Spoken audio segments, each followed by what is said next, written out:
Belinda Balluku, drejtuesja politike e Partisë Socialiste për Qarkun e Fierit, i është drejtuar njërës prej qendrave të votimit. Zëvendës kryeministria shoqërohej nga djali i saj në shkollën Janaq Kilica për të kryer detyrimin qytetar për të votuar. Pasi votoi, Balluku në një deklaratë për mediat ndër të tjera akuzoi kandidatët e Partisë Demokratike se kanë kryer krime elektorale dhe se PS i ka të faktuara shkeljet e tyre. Drejtuesit politik kanë për detyrë të drejtojnë qarkun e tyre, kështu që unë kam qenë gjatë gjithë ditës e zënë, duke ndjekur gjithë procesin, duke qenë se s'ka qenë dhe një proces shumë i qetë në qarkun e Fierit, pavarësisht se Partia Socialiste ka bërë më të mirën për të respektuar dhe për të mos thyer në asnjë moment kodin zgjedhor,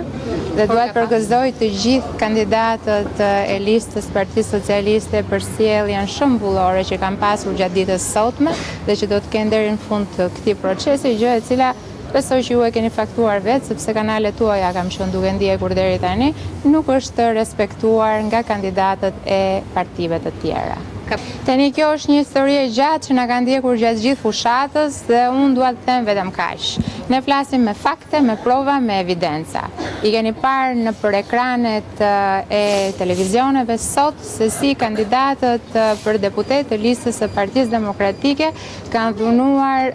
gjithçka nga kodi zgjedhor, duke u futur dhe jo vetëm qarkun e Fierit, e keni pasur edhe në zona tjera, kemi parë një shfaqje shumë të çmtuar në Vor apo kudo tjetër, janë futur në qendrat e votimit, kanë bërë presion mbi komisionerët, të gjitha këto janë të faktuara me video dhe me foto, edhe me dëshmitar madje, kështu që ne do të bëjmë atë që parashikon ligji,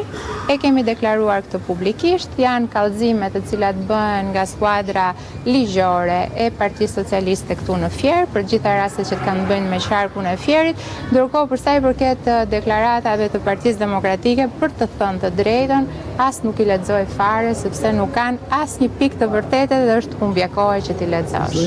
Ndër të tjera, Balluku bëri thirrje për votuesit që marrin pjesë për herë të parë në zgjedhje, që të votojnë masivisht dhe të mos çojnë votën dëm.